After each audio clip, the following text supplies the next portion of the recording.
ఈ cancer cup. ఎందుకు cancer cup అన్నామంటే ఈ పేపర్లో పైన పేపర్ లోపల ప్లాస్టిక్ అవునా కాదని ఒకసారి దీన్ని చూపిస్తాం.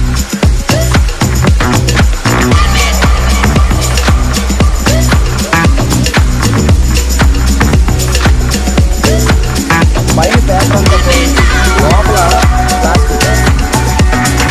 సో దీనివల్ల ఏమవుతుందంటే మీరు అందరూ పేపర్ కప్ అనుకొని అందరూ వేడిగా ఉన్నట్టు దానివల్ల ఏంటంటే దమ్ము పెంచులు దమ్ము ఎందుకు ఉంటుందంటే ఇది అందుకోవడం పెంచులైతే కాయడం ఈ రెండు ఆ వేసే ఆటోమేటిక్గా కనిపో ఒక వేరంతా కనిపోయి మనం దీని ద్వారా లోపలికి క్యాన్సర్ వచ్చే ప్రమాదం.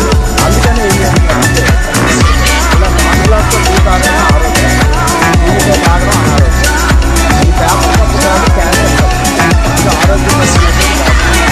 అంతేకాకుండా ఆల్టర్నేట్గా మొక్కజొన్న పిండితో తయారు చేసినటువంటి ఇందులో ఎటువంటి కెమికల్ ఉండదు. కావాలంటే దీన్ని కూడా మనం చేసి చూడొచ్చు.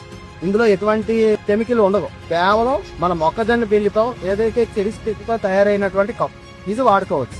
అందుకే నేను చెప్పామంటే పేపర్ కప్పు కాదు, ఇది క్యాన్సర్ కప్పు. దీన్ని విడనాడండి, గాజు కప్పుతో టీ తాగండి, ఆరోగ్యంగా ఉండండి అనే దీంతో మనం అందరికీ చెప్పడం జరుగుతుంది. దయచేసి ఇక్కడే కాదు, మీరు ఎక్కడ అవుట్ ఆఫ్ స్టేషన్ ఎక్కడికి వెళ్ళినా సరే వాళ్ళు ఇచ్చే పేపర్ కప్పులు విడనాడి గాజు కప్పు లేదా స్టీల్ కప్పుతో టీ తాగితే ఆరోగ్యంగా ఉంటాం.